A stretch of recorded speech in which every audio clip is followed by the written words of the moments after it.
야쿠자 집단이 그렇게 집단화가 된 데에는 좀 역사적인 연원이 있습니다. 경제 체제를 만들어 나갈 때 일본 사회 같은 경우는 뭐에 가장 먼저 중점을 뒀냐 하면은 석탄 발굴입니다. 자본주의화라고 하는 것이 본격적으로 시작되면서 일본의 석탄은 굉장히 대규모로 이제 채굴이 되게 됩니다. 그러면 석탄을 팔려면 어떤 게 필요할까요? 광부들? 광부들인데 아무것도 안 가진 사람들입니다. 자기 몸뚱아리만 가진 사람들이에요.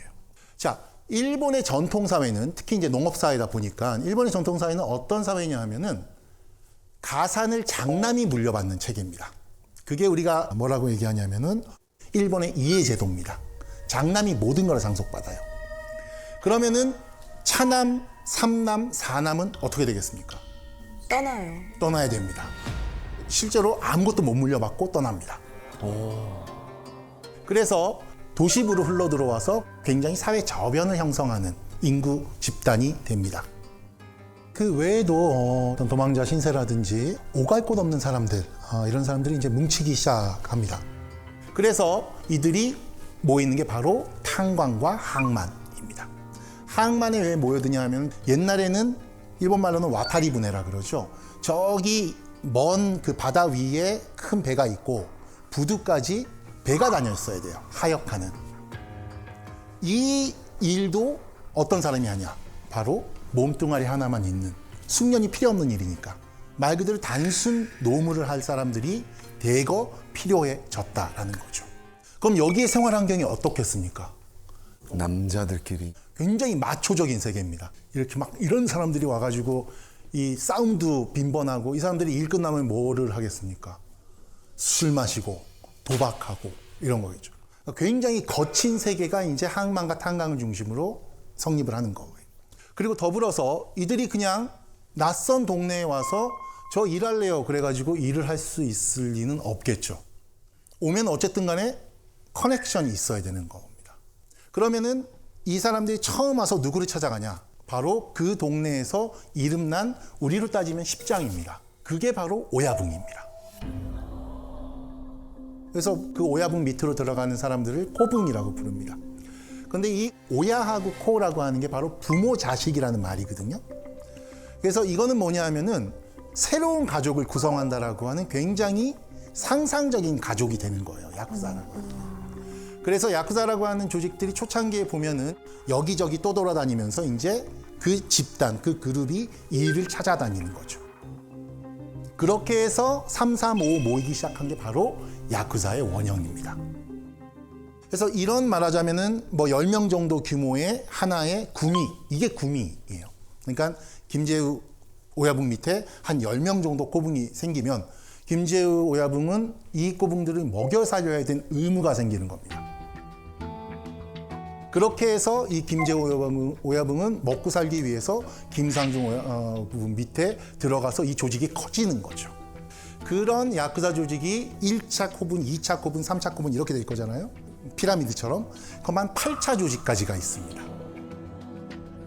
그런 야쿠자 조직이 지금 우리가 여행도 많이 가시는 후쿠오카 밑에 가면은 치쿠오 탄광이라고 하는 데가 있습니다. 그 지역을 중심으로 생겨나요. 그러면서 이제 지금의 코베, 오사카, 그리고 요코하마와 같은 큰 항구들이죠. 여기에 이제 확산되어 가는 겁니다. 그러면서 전국적인 네트워크도 생기게 되는 거죠. 사회적인 위상이라고 하는 것을 인정을 받게 되는 거죠. 그래서 여러분들이 이제 이름 들어보셨을 야쿠자 조직 중에 굉장히 큰 조직이 있습니다. 바로 야마구치 구미라고 하는 코베를 기원으로 하는 커다란 구미입니다.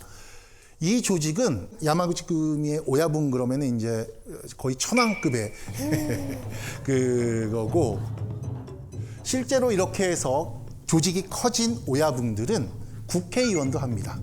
와.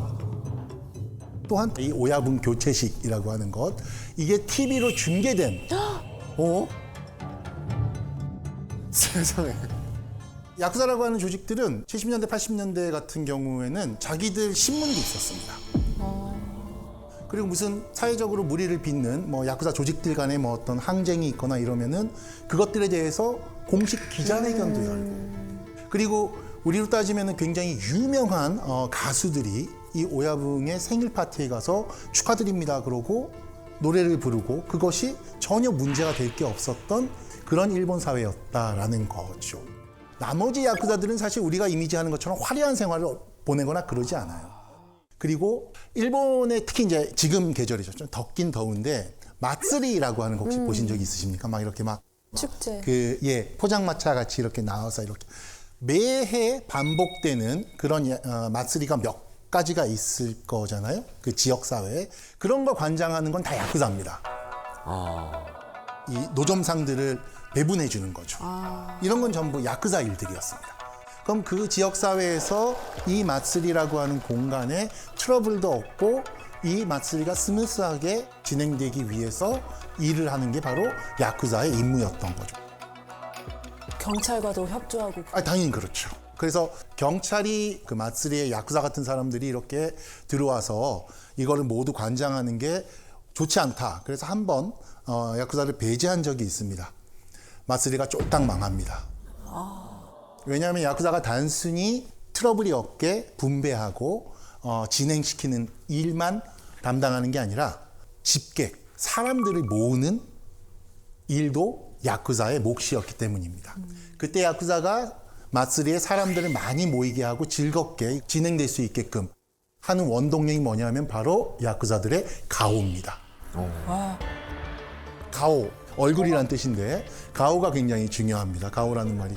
예를 들어서 예전에는 전국구 사회가 아니라 지방별로 사회가 돌아갔기 때문에 도쿄에서 유명한 가수가 오사카 가서 공연을 해도 사람이 안 모이는 거예요.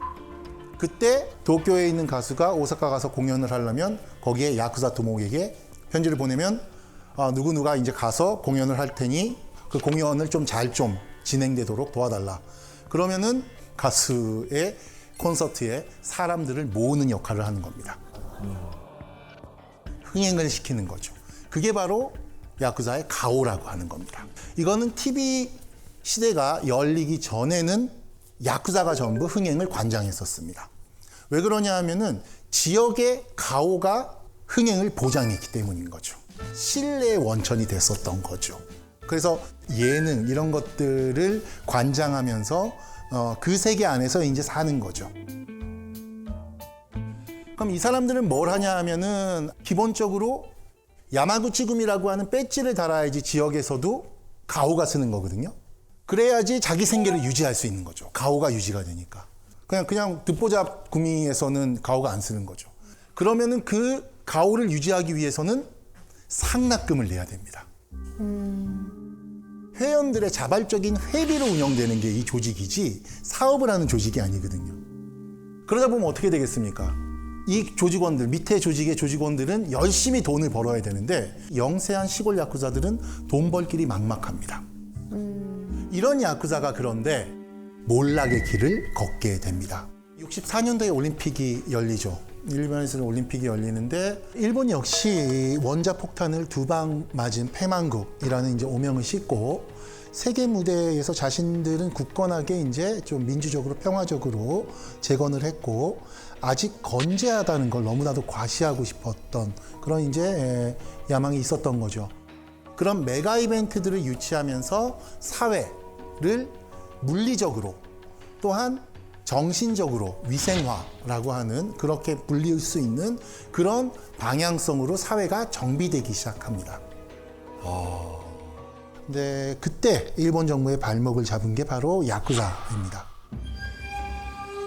이제 야쿠자는 마치 올림픽 때 외국 사람들에게 이런 존재들이 보여서는 안 돼.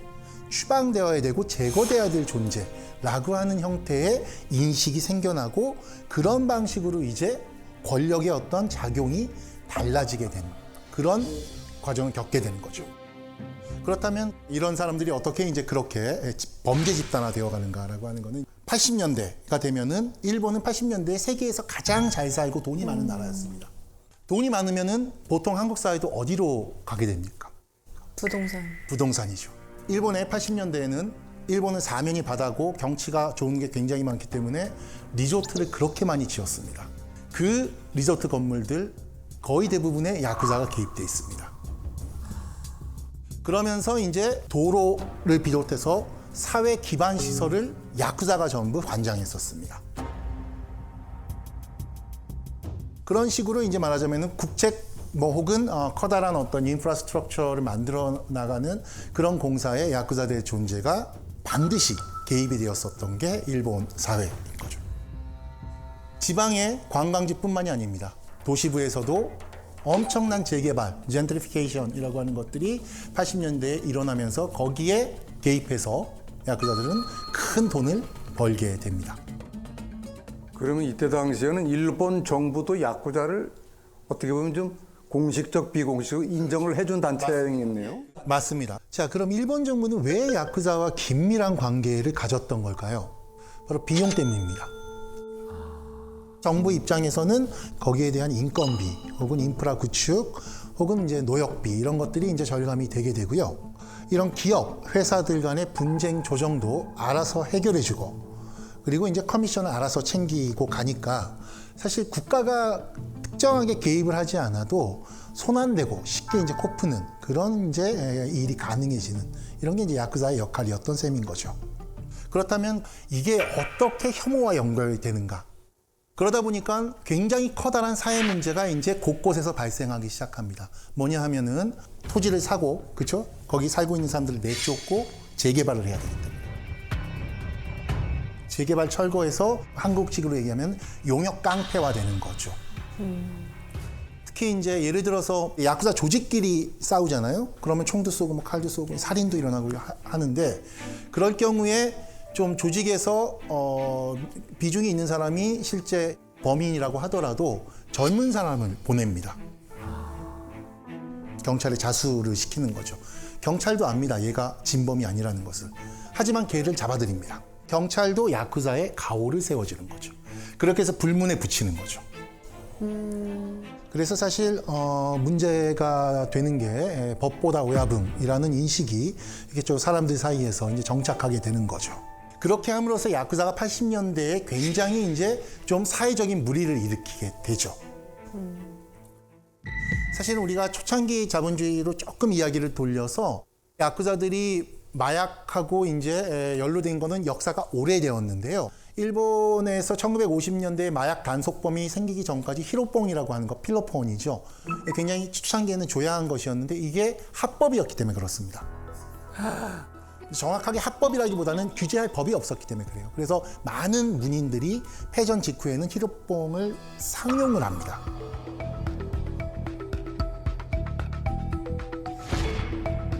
그러다 보니까 당연히 어떻게 되겠어요? 그 합법적인 루트가 아닌 외국하고 거래하면서 대규모 마약을 들여와서 70년대 말 80년대에 불법으로 판다거나 그러니까 큰 돈을 벌게 됩니다. 또한 야쿠자들은 그렇게 80년대에 돈이 많이 돌고 소비사회가 성장함에 따라서 사람들이 돈이 필요하게 되겠죠. 사채업에 야쿠자가 개입하면서 우리가 혹시 들어보셨을지도 모를 야미킹이라고 하는 집단을 조직화하게 됩니다. 사실 사채업이라고 하는 것은 일본에서는 합법적으로 출발한 대부업이었는데 야쿠자들이 진출하면서 우리가 지금 흔히 알고 있는 가혹한 추심을 하는 엄청난 말하자면 이자를 붙여서 돈을 빌려주는 그런 대출업이 80년대에 이제 생기게 되는 겁니다. 그리고 그런 이제 사업에 손을 대면서 많은 자살자들을 낳게 되는 그런 사회 문제가 발생을 합니다. お前少ない頃なお前なんで僕で話しよるんかってお前大津さんところに照らしまんとくからお前きっちり取ったるけんな指加えて待っとけよお前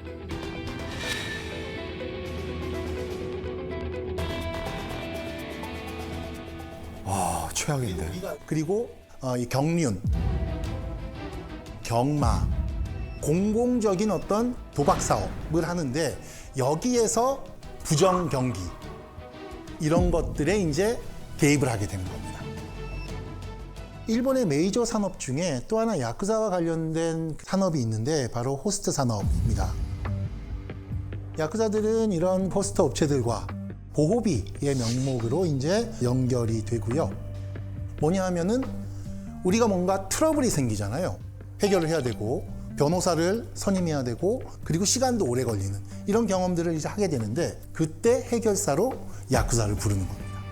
조정을 하는 거죠. 그러니까 법보다 주먹이 가까웠던 거죠.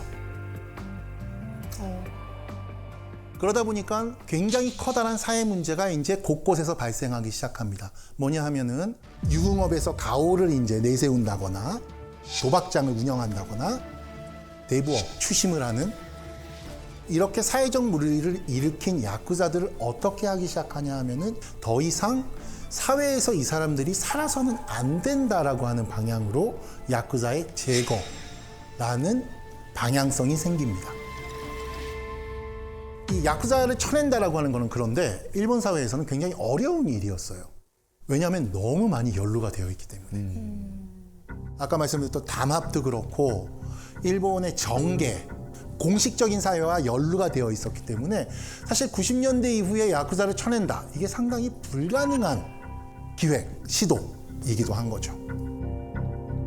자, 1992년도에 폭력단 대처법이라고 하는 것이 생깁니다. 이게 이제 국가에서 처음 야쿠자를 폭력단이라고 규정한 법이에요.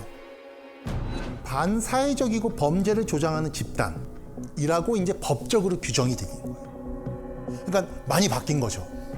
좀 무서운 홍반장에서 여러 경위를 거쳐서 이제 국가에서 반사회적이고 범죄 집단이다라고 공식적으로 아주 공개적으로 혐오할 수 있는 대상으로 낙인을 찍고 철저하게 배제하겠다, 이런 이야기입니다. 그거를 이제 주도한 것이 이제 일본은 이제 경찰이 지역에 있는 이제 독립 경찰, 거기에 이제 공안위원회라고 하는 걸 만들어서 그 공안위원회가 지정한 폭력 조직과 상거래를 한 회사 같은 데에 가는 겁니다. 당신들 김재우 구미하고 뭐 사업 같이 하던데 이러면은 우리가 뭐 허가 못 내줘, 이렇게 되는 거죠. 그러니까 전방위적으로 야쿠자 구성원들과 상거래를 하거나 사업을 같이 하는 사람들에 대한 규제가 서서히 전국적으로 이제 퍼지기 시작하는 겁니다. 그래서 2007년도가 되면 전국 지자체 모두에서 야쿠자, 즉 폭력단 배제 조례라고 하는 것이 생깁니다. 그 조례에 따라서 상거래가 먼저 금지가 됩니다.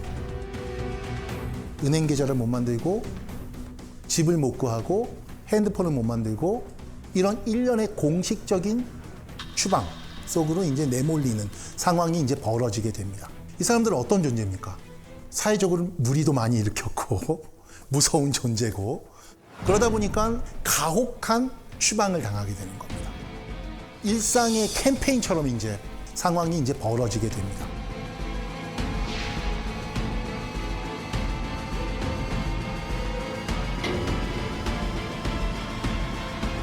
어떻게 보면은 일본 사회 전체를 야쿠자라고 우리가 생각하면 추방을 당하고 손가락을 잘라라 뭐 이런 식의 처우를 지금 야쿠자한테 하고 있다라는 거죠. 아니 그러면은 이렇게 한때는 일본 정부와 마치 공조하는 듯한 그런 모습을 보이다가 갑자기 정부에서 억압하고 할 수 있는 그런 계기가 뭔가요? 이건 이제 90년대 이후에 국제 정세의 변화라고 하는 것과 밀접한 관계가 있습니다. 일본이 이제 그 91년도에 우리가 뉴스에서 많이 보셨죠. 일본의 버블 경제가 터지고 자산 가치가 확 내려가고 경제적으로 이제 어려워지고 불황기를 겪게 되는 시기가 이제 오게 되는 거죠. 버블 경제 시기에는 사실은 나눠 먹을 게 많았던 겁니다. 그리고 야쿠자가 개입하는 것이 불법, 합법 이런 걸 떠나서 하나의 시스템으로 자리 잡고 있었던 거죠. 그런데 버블 경제가 붕괴하고 난 다음에는 이제 그런 시스템으로는 더 이상 가져갈 게 없게 된 겁니다. 왜? 자산 가치가 폭락하고 돈이 안 돌게 됐으니까 경제 자체의 시스템이 확 변화해야 되는 국면에 일본 사회가 마주하게 된 거죠. 그 과정에서 야쿠자라고 하는 사람들이 제일 먼저 도태를 하게 되는 겁니다.